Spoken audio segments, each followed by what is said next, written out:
All right, so what we're going to be talking about in this video is how are we navigating our career in tech sales, parenting for, and our married life. We're going to do this by answering 4 questions, okay? Question number 1 is going to be, what are the worst parenting mistakes we have made since switching careers 2 years ago? Question 2, what life dynamic we thought we had right, but we got wrong.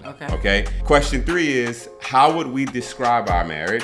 Or, yeah, that's a question. Question 4 is, what does a typical weekday and weekend day look like for us? Okay.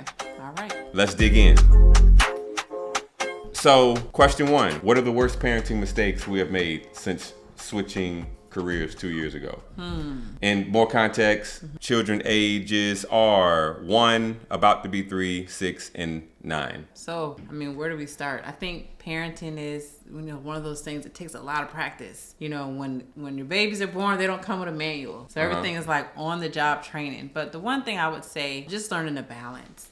Learning to prioritize my children more. I would say that was something when we were first breaking in and we were going through all the job interviews and we were just busy. I don't think I had carved out time set aside for them. Now, weekends, it's like automatic. Weekends and evenings, that's the time that I have set aside for our kids. Yeah. So I think being able to, what does your daily schedule look like? That helps me prioritize what I'm doing and when I'm doing it. That's I already know my evenings. I already know my weekends. That's just the kids' time. So I would say I didn't really do that in the beginning. That's true, yeah. And I'm a mild workaholic, so yeah, viewers who follow the channel probably can assume I didn't do that as well. But now for sure. So like when the workday ends, when the kids get home from 6 to 8 p.m., it's typically, that's blocked. Right, yeah. So like my phone is on do not disturb. I don't like dibble and dabble and work. It just depends, but for the most part, I don't. And then Saturdays, I look to have a certain amount of stretch, like 2 to 3 hour block with phone on do not disturb. So like very specific, very attentive, very dialed in, understanding what's going on, not just like being in the room. But yeah, so that is like how I approach it. And of course, I'm with the kids, obviously more than that. But at least like that 2 hour block a day during the week, Saturday 3 hour block, a period of time on Sunday to where everything is cut out. Any other parenting, I guess, mistakes that you would say? I think another thing that I would say is just including our children in the journey. Now that they're a little bit older, we're able to tell them, if we're transitioning jobs, pray for mommy and daddy. We're going on a job interview. Okay. And just not having them so separated, letting them know what we do. That's true. Showing them a little bit of what it looks like and including them in the journey as opposed to like, this is mommy and daddy's thing, you're not involved in it, but letting them know what we do, explaining to them what tech sales is all about. Yeah. And I think our 9-year-old and the 6-year-old, they get it. Now the babies, they don't really understand, but just including them in our job so they know what it is we do, and then they're more knowledgeable. That's true. And then while we're filming the video, I was just reminded too, I probably should maybe get back on with our 9-year-old. He started editing. Right? So like part of what we do is content creation, right? You're watching the video. And in our 9-year-old, when he was 8, I started teaching him about editing, and they started doing their thing. And he got like pretty decent at it for an 8-year-old. Yeah. So I probably shouldn't forget that. Yeah. Include them. Okay, cool. Anything else? That's all I got. Okay. All right, cool. If something else come up, then we'll come back to it. All right, question number 2. What life dynamic we thought we had right, but got wrong? So for me, I would say I thought I knew more than I thought I did about like the whole tech landscape, tech sales arena. I don't know like the actual terminology that people coin when you learn something new and you kind of like think you're smarter in it than you are, but you're not really that smart in it, right? That was me like all day long.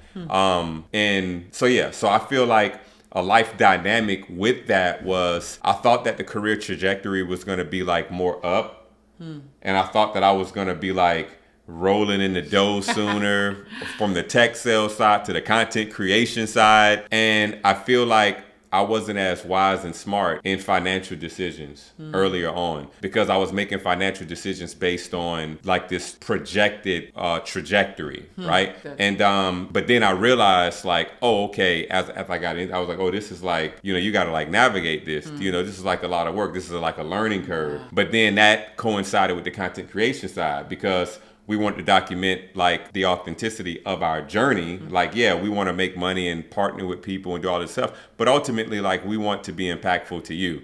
And so that made me draw back in making as much content, because I was like, wait, I gotta like figure this out. I gotta like kind of like shut up a little bit and like make sure I'm navigating this right, so that I can like really put out there what's going on. And then I started realizing like, dang, well, I don't know how much I want to compel people to come into tech sales. I mean, I believe in it, like, for sure. Like, if you can get into this arena, like, I believe it's marvelous, but obviously it's not for everyone. And so all of that being said, from the tech sales side, from the content creation side, the money trajectory didn't go as I was anticipating. And I would say that that would be a life dynamic that I got wrong. Not depressed or like mad over it. It's just, we got to buckle down, have wisdom, move on, but God is good in all of it. That's good. Yeah. I would say I really started learning more about my value. So I don't think I realized, like, to me, when I started off, I'm like, well, I'm just an SDR, and I used to say that a lot. I'm just an SDR. I'm just an SDR. And I would have people in my organization, just saying, other colleagues and even people in the executive team, like, no, you're not. You have a lot to bring to the table. And that, it was kind of like, maybe I do. And just not defining myself based on my job title, but realizing that because of my job title, there are things that I could see and notice, about our organization, any organization, that can actually affect and bring improvement to the entire team. So just being able to tap into the leadership gift and the leadership style. I mean, I'm the oldest of 5, so I'm a natural leader. And then still being in that seat and still being in a capacity to lead and still being in a capacity to bring value to the team. That makes sense. So thinking on a higher level, but working on the front line. Exactly. You kind of underestimated that frontline stance, but this is like a big deal position to be in when you are on the sales development side of a company, to have the opportunity to set them up for revenue, which is ultimately what pays for like everybody to like work for the company. Exactly. That's it. I mean, sometimes when you're SDR, a lot of SDRs are newer, to the corporate space. It's a more entry-level role. So when you're, in a room with executives and directors, you may be more quiet to speak or more quiet to give your input, but just realizing the value that you have. That it's not defined by your job title, but through your experience and everything else, you can bring that to the table. No, that's dope. That's dope. And look, and remember, y'all, last question is going to be, what does a typical weekday look like for us, or and a typical weekend day actually looks like? But before we jump to that, second to last question, how would we describe our marriage? Come on, Tia, just tell them the truth.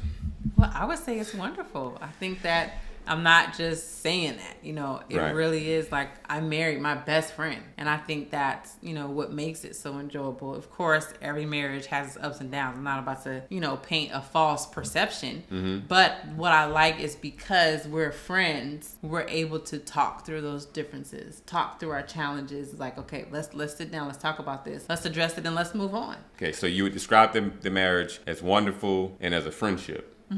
Okay. Dope. So we're going to be married 12 years this year. 12 years, yeah. And then, I would describe the marriage as like a peaceful spot, like a safe haven, Like it feels good. It feels good to be in your presence. It feels good to like wind down with you in the evening. I agree. It feels good to talk to you. It's cool. Like, it feels good, like navigating life and being able to wrestle with certain adversities that come with life, like whether it is trying to understand like my own personal identity, trying to understand like what can I do different to be a better contributor in relationships with other people, the job, parenting, etc. I feel like the marriage is kind of like a safe space. Yeah. I agree. Plus, you're like very beautiful. And that like makes it like super cool.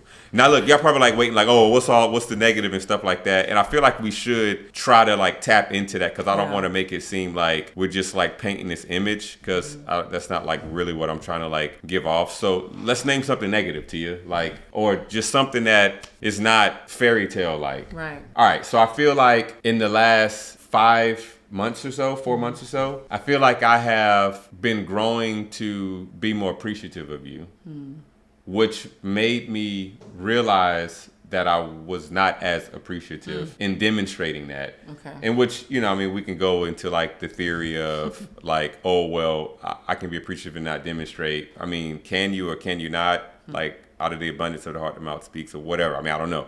But I have been more mindful of like paying attention to certain things you say, like wanting to date more frequently and trying to manage like prioritizing things, and where I would just kind of like feel like, oh, I'm putting the greater good of the family first and we're going to do it this. It's like, no, like, let me just like pay attention to the small details of a Tia more. I'm really grateful. I'm really appreciative. Just let me make sure that I'm not being like a taker and like an emotional leech, but really just making sure that I could do my best contribution to bring out the best and help you blossom. So coming into that realization more, I feel like that is something where I was falling short at, like in the past, in the way that I could. Yeah, and then I mean, I would say that I agree, with that, like just feeling, like we're busy. And then so sometimes, I do feel like our quality time can just slip through the cracks. Yeah. Like we're together all the time. We work together. We raise our children together. And then by the time evenings come and weekends, it's like, how are we going to go on a date? We have to spend time with the kids. So I think that's something that I would say is like, making sure that it's important we prioritize each other. Yeah. And, instead of like putting it on the back burner. Yeah. Like, we need to make time to go out. We need to find time not to talk about work, not to talk about the kids, but just check on each other. Yeah. And I would say, definitely I've noticed in the last few months that that's becoming more and more of a priority. But yeah, there was a time where it felt like we didn't really spend as much quality time together. Yeah. It was just work, kids. And when you're so busy, you have to make sure you pause and like, okay, let's get back to the main thing. Yeah, no, for sure. And look, anything else that y'all want to hear more about, be sure to drop that in the comments. We're actually making this video, a large contribution of that was someone who dropped a comment in our last video. That's true. And gave the suggestion of what to make. So questions, just ask. Last question is, what does a typical weekday and weekend day look like for us? Want me to start? Sure. Take it away. All right. So typically, we start getting the household dressed and ready at roughly 6 a.m., 6:05 a.m. All right. And so we start getting all of the kids up. We go through that whole spiel. And then breakfast starts being cooked around 6:52 a.m.-ish. And then from there, we load up in the vehicle with breakfast on the go. Right. Some of y'all may not be like that. I really want to get out of that because I get tired of how atrocious the van looks. But we haven't figured it out. So if y'all got suggestions, please drop the comment. Let us know. And then we roll out for school at about 7:20. We do our drop-offs. Right. And then after drop-offs, so at about 8 o'clock, 8:05, Atia and I, we hit the gym. Yep. That's something recently we started. That's been like really, really good. And then we get to work at about 8:50, 9 a.m. And then from there, we work throughout the day, of course. And then one of us leave out and go get the kids at somewhere in that 4:30 p.m. range. And then our evening, while one of us is gone to get the kids, then the other one will like do things like the dishes, preparing the bath water. Kids get home, we're doing baths, we're doing dinner, and then before they go to sleep, like Tia started this some months back. We were super cool. We do what do you call it? Bedtime talk. Bedtime talk with our 9-year-old, 6-year-old. Ask questions to have some dialogues before they lay down, and then everybody is out in terms of the kids by like 8 o'clock ish, and then from there the 8 to 9 can be spent doing different things. One of us might be still doing a additional work, studying, preparing, what have you, phone calls, etc. And then Atia and I will typically wind down around 9 p.m., reflect, spend time, and then we try to be asleep by 10. We try. It doesn't always work that way, but ideally we'd like to be asleep by 9:45. So wanted to give y'all like the full breakdown. Right, and weekends are a little more casual, less structured. You know, we just kind of get up when we get up. We do like to do something fun on Saturday, like the park or something, just to get the kids out the house. Yeah. And spend time as a family. We're all pretty active, so it's usually park, outdoor type activity. Yeah. Where we could play, and then even that's great for us, just being able to play, let our hair down. Yeah. And then just enjoy the weekend. We like to go out to eat or get ice cream and things like that. So we do have time for fun because, you know, Monday through Friday is like grind time. Yeah. So then Saturday and Sunday we like to relax, reset, have some fun together as a family, and get ready for the next week. Yeah.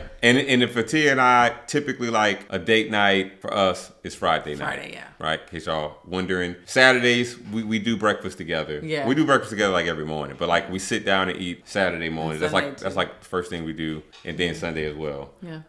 We want to talk about Sunday? Do we want to Sure. touch on that side? Yeah, let's so go. all right, so typically Sunday we do our breakfast and then we do some type of like church, worship, study, fellowship. It looks different from Sunday to Sunday. We were But navigating. yeah, we figuring it out. But we will go through like scripture together as a family, as a household, and that's like pretty cool. You know, we'll get pretty interactive with the kids. Sometimes it'll be just the Tia and I. The kids, they're pretty good at like not just on Sunday, but like they have like their stuff that they watch and that they go through, and so sometimes they'll be separate with us on Sunday because again, like we connect with them like every night before we go to sleep and stuff like that. Anyway, right? And and then from there, Sunday evenings, you know, Atia predominantly she do the big meal that'll last us for most of the week for the next week. Yeah, moms, that's a little hack I learned a while ago. I do all of my cooking on Sunday. So that way I don't have to cook during the week. I'll do all the sides and I'll do like the meat, season it, and then just do the meat in the air fryer during the week. Bam. And that's pretty much it. And then from there, back on it on Monday.